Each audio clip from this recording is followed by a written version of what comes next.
আসসালামু আলাইকুম। আজকের রেসিপি আলু দিয়ে রুই মাছের ভুনা। এজন্য এখানে কয়েক পিস মাছ নিয়ে নিয়েছি। এতে লবণ, হলুদের গুঁড়া, মরিচের গুঁড়া, একটু লেবুর রস চিপে কিছুক্ষণ ম্যারিনেট করে রেখে দিয়েছি। এরপর একটি ফ্রাই প্যানে সরিষার তেল বা সয়াবিন যাই দেন, আমরা এখানে সরিষার তেল ইউজ করেছি। মাছগুলো ভালোভাবে ভেজে নিতে হবে। দেখুন এক এক করে সব মাছগুলো দিয়ে দেওয়া হয়েছে।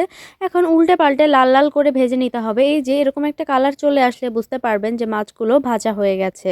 মাছ ভাজা হয়ে গেলে অপর একটি কড়াইতে তেল দিয়ে পেঁয়াজ কুচি, মরিচ এবং একটু ধনিয়া পাতা দিয়ে দিবেন। এরপরে আদা, রসুন, পেঁয়াজ বাটা, হলুদের গুঁড়া, মরিচের গুঁড়া, লবণ সামান্য পরিমাণে দিবেন, কারণ ম্যারিনেশনের সময় দেওয়া হয়েছে। এরপরে একটু টমেটো কুচি দিয়ে দিয়েছি। টমেটো কুচি দিয়ে ভালোভাবে কষিয়ে নিয়ে আলু দিয়ে দিলাম। আলুগুলো দিয়ে আরও ভালোভাবে কষাতে হবে যেন আলুগুলো গলে যায়। গলে যাওয়ার পরে এই যে এখানে ঝোলের পানি দিয়ে দিতে হবে। ঝোলের পানি দিয়ে দেওয়ার পরে হালকা বলক উঠে আসলে মাছগুলো এক এক করে দিয়ে দিতে হবে এবং খুব সাবধানে দিতে হবে যেন মাছগুলো ভেঙে না যায়। মাছগুলো ভেঙে যাওয়ার সম্ভাবনা থাকে। উপর থেকে ধনিয়া পাতা দিলেই তৈরি হয়ে যাবে মাছ ভুনা। ভিডিওটি কেমন লাগলো অবশ্যই জানাবেন।